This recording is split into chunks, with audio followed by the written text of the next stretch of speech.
আমি রাসূল সাল্লাল্লাহু আলাইহি সাল্লামকে দেখলাম তিনি দুইটি ভেড়া জবে করলেন, তা ছিল সাদা কালো, তা ছিল সিংওয়ালা। তিনি নিজে হাতে জবে করলেন, তিনি তার চোয়ালের উপরে পা চাপিয়ে দিলেন, তারপরে বললেন বিসমিল্লাহ আল্লাহু আকবার, এইভাবে তিনি কুরবানি করলেন। আবু হুরায়রা রাদিয়াল্লাহু তাআলা আনহু বলেন কানা নবী সাল্লাল্লাহু আলাইহি সাল্লাম ইজা আরাদা ইজাহিয়া, আল্লাহ রাসূল কুরবানির ইচ্ছা পোষণ করলে তিনি ইস্তারা কাবশাইনে, একতা দুইটি ভেড়া কিনলেন, সামি নাইনে মোটা তাজা, আজিম আইনে খুব বড়, আমলা হাইনে শিং সাদা কালো, আকরান আইনে শিং অলা, মজু আইনে অন্ডকোষ বের করা।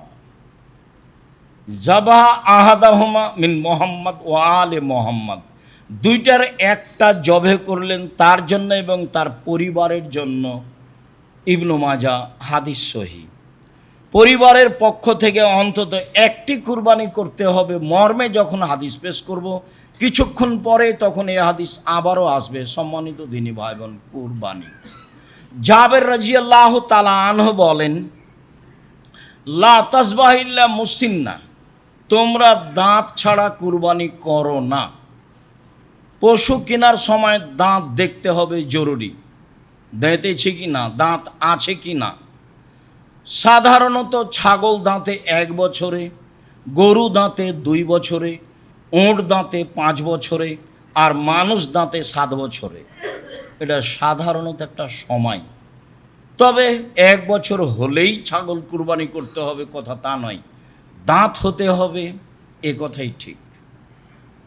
জাবের রাদিয়াল্লাহু তাআলা আনহু বলেন রাসূল সাল্লাল্লাহু আলাইহি সাল্লাম বলেছেন আল বাকরাতু আন সাবাতিন আল জাজুরু আন সাবাতিন, গরু 7 জনের পক্ষ থেকে, উট 7 জনের পক্ষ থেকে। আব্দুল্লাহ ইবনে আব্বাস রাদিয়াল্লাহু তাআলা আনহু বলেন কুন্না মান নবী সাল্লাল্লাহু আলাইহি সাল্লাম ফি সাফারিন, আমরা একদা সফরে ছিলাম রাসূলের সাথে। ফাহাজার আল আজহা, কুরবানির সময় চলে আসলো। ইস্তারাকনা, আমরা অংশগ্রহণ করলাম, ফিল বাকারাতে সাবাতুন, গরুতে 7 জন, অফিল বাইরে আসারা, আর উটে 8 জন, 10 জন। সম্মানিত দিনী ভাই বোন, অত্র সহিহ হাদিসে বোঝা যায়, বুখারী মুসলিমের হাদিসে, যে ভাগে কুরবানি চলে। তো ভাগে কুরবানি চলে এর অর্থ কি এইটা যে 7 পরিবারের পক্ষ থেকে 7 জন আর 7 পরিবার এক নয়, 7 জন আর 7 পরিবার এক নয়, 7 জন আর 7 পরিবার এক নয়, 7টা পরিবারের পক্ষ থেকে একটা গরু কুরবানি করতে হবে। এমন হাদিস আমার এই লম্বা সময়ের তদন্তে বের করতে পারিনি। 97 সাল থেকে ফতোয়া তদন্ত করি, এই যাবৎ মাঠে আছি। এই লম্বা সময়ে আমার তদন্তে আমার সামনে বড় বড় বিদ্বানগণ বসে থাকেন, তাতে একটি গরুতে 7টি পরিবার অংশগ্রহণ করতে পারবে এমন হাদিস আমরা অবগত হতে পারিনি। সম্মানিত দিনী ভাই বোন, আর একটি কথা আপনাকে স্পষ্ট করতে চাই যে আহলে হাদিসের একজন শীর্ষস্থানীয় অনেক বড় মাওলানা ছিলেন। 1960 সালে তিনি মারা যান, মাওলানা আব্দুল্লাহিল কাফি আল কুরাইশি রাহিমাহুল্লাহ। তিনি ফতোয়া মাসাইল বইয়ে বলছেন একটি গরুতে 7টি পরিবার অংশগ্রহণ করতে পারবে এমন হাদিস আমি আব্দুল্লাহিল কাফি আল কুরাইশি অবগত নই। ওই কথাটাই আমরা এই শতাব্দীতে জানাচ্ছি যে একটি গরুতে 7টি পরিবার অংশগ্রহণ করতে পারবে এমন হাদিস আমরা অবগত নই। ধমক দাপট ভিন্ন জিনিস, দলিল ভিন্ন জিনিস। 7 আর 7 পরিবার এক নয়। কত দাপটের মানুষ আছে, কে বলেছে ভাগে কুরবানি চলবে না বলে একটা কিছু বলছে সমাজকে। আপনি কুরবানি আল্লাহর সন্তুষ্টির জন্য করেন, কুরবানি দেখে করেন, দেখে কিনেন, আল্লাহকে সন্তুষ্ট করার জন্য করেন। যেসব মাধ্যম দিয়ে আল্লাহকে বড় সন্তুষ্ট করা যায় তার একটি বড় মাধ্যম হচ্ছে কুরবানি। অতএব আপনি কুরবানি নিজে করুন, দেখুন, তারপর জবে করবেন একটু পরে দেখুন। আলী রাদিয়াল্লাহু তাআলা আনহু বলেন আমারানা রাসূলুল্লাহ সাল্লাল্লাহু আলাইহি ওয়াসাল্লাম নাস্তাসরিফ লাইনাল ওজনা, আল্লাহর নবী আমাদেরকে আদেশ করলেন আমরা চোখ দেখে নিব, কান দেখে নিব। পশু কেনার সময় চোখ ঠিক আছে কিনা, কান ঠিক আছে কিনা তা দেখতে হবে। বারা ইবনে আযিব রাদিয়াল্লাহু তাআলা আনহু বলেন, সুইলা রাসূলুল্লাহ সাল্লাল্লাহু আলাইহি জাহায়া, আল্লাহ রাসূলকে কুরবানি সম্পর্কে, সতর্কতা সম্পর্কে জিজ্ঞাসা করা হয়েছিল। তিনি বললেন চারটে জিনিস জরুরি। ওয়াশারা বিয়াদি, হাত দিয়ে ইশারা করে চারটার কথা বললেন। তাতে তিনি বললেন জালহাল বাইয়িনো, ল্যাংড়া স্পষ্ট ল্যাংড়া হয় না যেন। অল আওয়ারল বাইয়িনো, আওয়ারোহা স্পষ্ট কানা হয় না যেন। অল মারিজতাল বাইয়িনো, মারজহা স্পষ্ট রোগা হয় না যেন। অল আজফলা তানকা, আর গায়ে গোস্ত নেই এমন হয় না যেন। এক, স্পষ্ট ল্যাংড়া হয় না যেন। দুই, স্পষ্ট কানা হয় না যেন। তিন, স্পষ্ট রোগা হয় না যেন। চার, গায়ে গোস্ত থাকে যেন। পাঁচ, কান ঠিক থাকে যেন। ছয়, আপনার চোখ ঠিক থাকে যেন। এগুলো দেখে কিনতে হবে। একাধিক সহিহ হাদিস যা প্রমাণ করে। কিনে নিয়ে আসার পরে নিখুঁত কিনে নিয়ে এসেছেন, তারপরে ত্রুটি ঘটেছে, সমস্যা নেই। কিনেই নিয়ে এসেছেন খুঁতপূর্ণ, আবার বিক্রি করতে হবে। আবার বিক্রি করে ভালো কিনতে হবে, মোটা তাজা কিনতে হবে, গায়ে গোস্ত আছে দেখে কিনতে হবে, দাঁত দেখে কিনতে হবে, চোখ দেখে কিনতে হবে, ভালো লেজ আছে, পা ঠিক আছে, সব ঠিকঠাক মোটা তাজা দেখে কিনতে হবে। আল্লাহকে সন্তুষ্ট করার জন্য কুরবানি করতে হবে। সম্মানিত দিনী ভাই বোন, বলছিলাম টাকা বেশি আছে রাজস্থান থেকে উট নিয়ে এসে কুরবানি করেন, টাকা কম আছে ষাঁড় কুরবানি করেন, তার চেয়ে টাকা কম আছে খাসি কুরবানি করেন, তার চেয়ে টাকা কম আছে ছাগি কুরবানি করেন, তার চেয়ে টাকা কম আছে ভেড়া কুরবানি করেন। একটা ভাগে যত টাকা লেগেছে ওই ভাগ দিয়ে আজও বাজারে অন্তত 3টা ভেড়া পাওয়া যাবে। আপনার মাথায় সব সময় ভুল প্রতিক্রিয়া কাজ করছে, সেখানে করার কি আছে?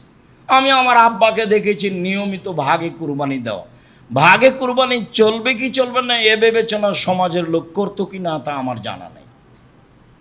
ভাগের কথা তো আছে, 7 জন আর 7 পরিবার এক নয়।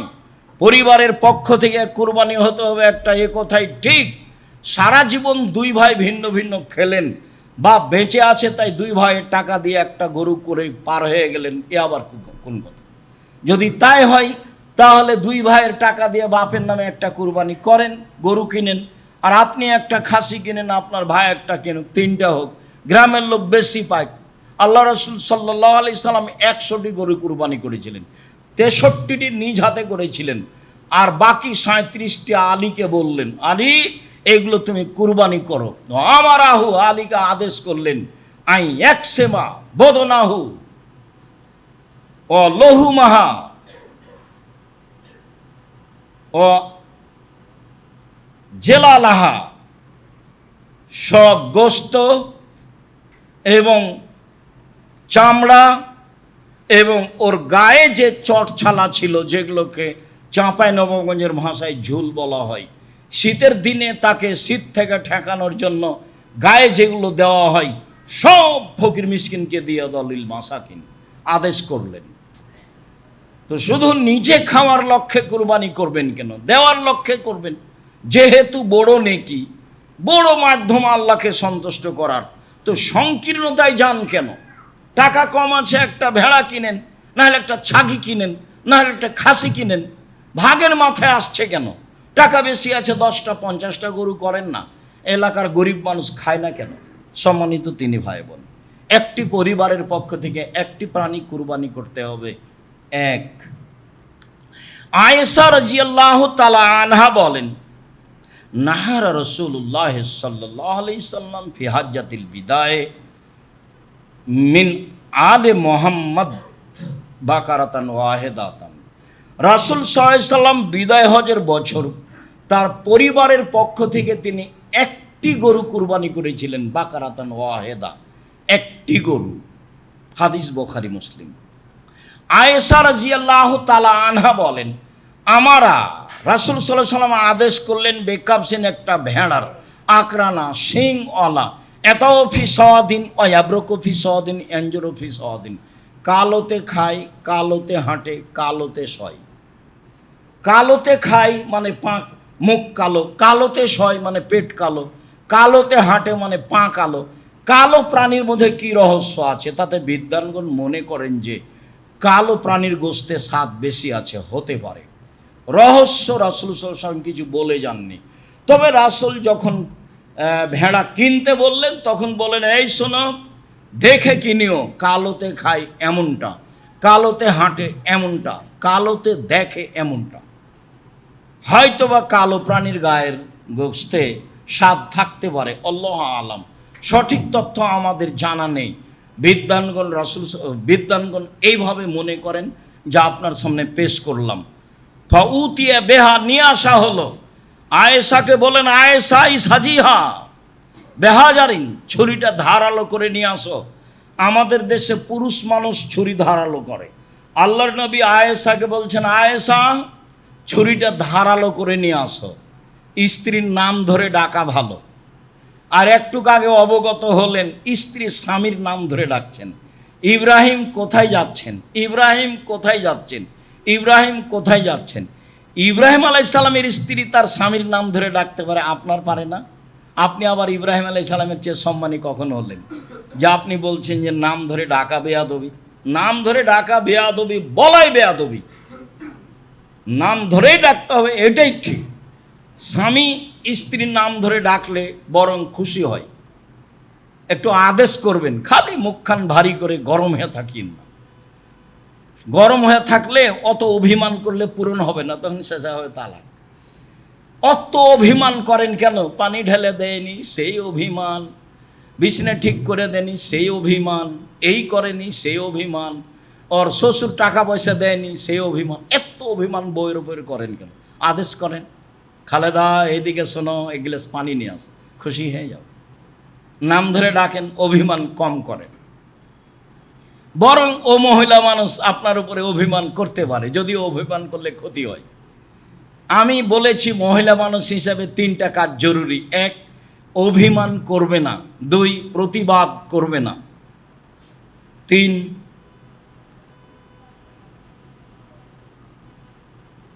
আর কি জোর করে কোনো কথার দাবি জানাবে না। হ্যাঁ, অভিযোগ পেশ করবে না। এই তা তোমার ভাই এমন, তোমার বোন এরকম, তোমার মা এরকম, তোমার বাপ এরকম, আমাকে এইভাবে বলে। অভিযোগ নেই, অভিমান নেই, প্রতিবাদ নেই। তাহলে স্ত্রী শান্তিতে স্বামীর বাড়িতে করে খেতে পারবে। অভিযোগ নেই, অভিমান নেই, আর প্রতিবাদ নেই। যা হচ্ছে হবে, চুপচাপ থাকতে হবে, সব গায়ে সহ্য করে নিতে হবে। যা বললো বললো, দেবরে বললো বললো, ভাসুরে বললো বললো, শ্বশুরে বলেছে বলেছে, গাও কেটে গেছে নাকি? আমাকে যখন গালি দেয়, কতদিন বললাম আপনাকে, তখন গালি দাও বন্ধ করলে আবার রিং দে বলি, ভাইজান আর কিছু গালি বাকি ছিল, থাকলে 7 মিনিট নেন। তার গালি, তার বদনাম আমার কোনো প্রতিক্রিয়া করে না। হ্যাঁ, এরকম কোনো ভিতরে আমার সাথ জাগে না। আমার জীবনে আমি মানুষের প্রতিশোধ নিব না এবং বদনাম করব না, এটা আমার ত্যাগ ইনশাল্লাহ, যে কোনো মূল্যে। সম্মানিত দিনী ভাই বোন, বলছিলাম এইবার আয়েশা রাদিয়াল্লাহু তাআলা আনহা ছুরি ধারালো করে নিয়ে এসে দিলেন। আয়েশা বলছেন যে দেখলাম তিনি প্রাণীটা ফেলে দিলেন, চুয়ালের উপরে পা চাপালেন, তারপরে বলছেন, আল্লাহুম্মা তাকাব্বাল মিন মুহাম্মদ ওয়া আলে মুহাম্মদ, হে আল্লাহ তুমি এটা কবুল করো মুহাম্মাদের পক্ষ থেকে, তার পরিবারের পক্ষ থেকে। বিসমিল্লাহ, আল্লাহু আকবার। আল্লাহর নামে আল্লাহ সবচেয়ে বড়, জবে করলেন। এই যে পরিবারের পক্ষ থেকে, বুখারী মুসলিমের হাদিস। আগেরটা ছিল, এটাও বুখারী মুসলিমের হাদিস। মেখনাফ ইবনে সুলাইম বলছেন, কুল্লামা নবী সাল্লাল্লাহু আলাইহি সাল্লাম আরাফা বে আরাফা ওকুফান, আমরা রাসূলের পাশে আরাফার মাঠে দাঁড়িয়েছিলাম। তিনি আরাফার মাঠে এক ঐতিহাসিক বক্তব্য দিলেন। ঐতিহাসিক বক্তব্যে তিনি অনেক কথা বললেন। এক পর্যায়ে বললেন, ইয়া আইয়ুহান নাস, জনগণ মনে রেখো, আলা ইন্না লিকুল্লি আহলি বাইতিন ফি কুল্লি আমিন উজিয়া, প্রত্যেকটা পরিবারের পক্ষ থেকে অন্তত একটি প্রাণী কুরবানি হতে হবে প্রতি বছর। জনগণ মনে রেখো, প্রত্যেকটা পরিবারের পক্ষ থেকে অন্তত একটি প্রাণী কুরবানি হতে হবে প্রতি বছর। পরিবার কাকে বলে? ভাত ভিন্ন যেখানে, পরিবার ভিন্ন সেখানে। অ্যাকাউন্ট ভিন্ন আছে দুই ভাইয়ের, চাকরি করে ভিন্ন, আর কুরবানি তো বলছে দুই ভাই একসাথে। আপনি বুঝেন তো, আল্লাহ বুঝে না? সারা জীবন তো ইনকাম ভিন্ন ভিন্নই করলেন, অ্যাকাউন্ট তো ভিন্নই আছে। তো হ্যাঁ করেন, দুই ভাইয়ের টাকা দিয়ে বাপের নামে একটা গরু কিনেন না, দুই ভাইয়ের দুটা করেন, বেশি কুরবানি করেন, নেকি বেশি হবে। আল্লাহ রসুল একাই 100টা করলেন, তা আপনি 5-7টা করেন, 10টা। ছোট মন কেন? বলে আরে তাহলে তো গরিব মানুষ বেশি গোস্ত নিবে, বাজারে বিক্রি করবে, করুক না, তাতে আপনার হিংসাটা কেন হচ্ছে? এইটা কেন? আতা ইবনে ইয়াসার বলছেন, আমি আবু আইয়ুব আনসারীকে বললাম, কাইফা কানাতি যাহায়া ফি আহাদি রাসূলুল্লাহ সাল্লাল্লাহু আলাইহি ওয়াসাল্লাম। ও আবু আইয়ুব আনসারী, বিশিষ্ট সাহাবী, রাসূলের যুগে কুরবানি কেমন ছিল? তিনি বলছেন, কানার রাজুলু ইউজাহি বিসাতান ওয়া আনা আহলি বাইতিহি।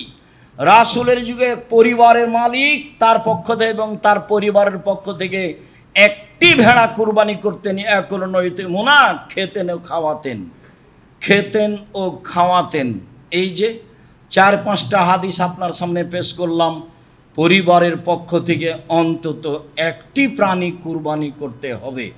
এইটা আপনাকে আবারও বলছি যে আপনি বৈধ পয়সা দিয়ে অন্তত পরিবারের পক্ষ থেকে একটি প্রাণী কুরবানি করেন। বেশি টাকা আছে উট করেন, তারপরে গরু করেন, না হয় খাসি করেন, না হয় ছাগি করেন, না হয় ভেড়া করেন। আকিকার সাথে কুরবানির কোনো সম্পর্ক নেই, আকিকার সাথে কুরবানির কোনো সম্পর্ক নেই। আকিকা হচ্ছে পিতার জিম্মেদারি, পিতাকে দিতেই হবে। জন্মের 7ম দিনে আকিকা দিতে হবে, 14 দিনে চলে না, 21 দিনে চলে না, জীবনে একদিন চলে না। মতামতে হাদিস একটাও ঠিক নয়, 7ম দিনেই আকিকা দিতে হবে, আপনি দিতে বাধ্য। কানা দেন, খোড়া দেন, ল্যাংড়া দেন, আধা মরা দেন, দেন। 500 টাকা দিয়ে কিনেন, 300 টাকা দিয়ে কিনেন, 5000 দিয়ে কিনেন, যেটা আপনার অনুকূলে হয়। ছেলের জন্য 2টা, মেয়ের জন্য একটা করেন। এটাও না হলে আপনি ছেলের জন্য একটা, মেয়ের জন্য একটা করেন।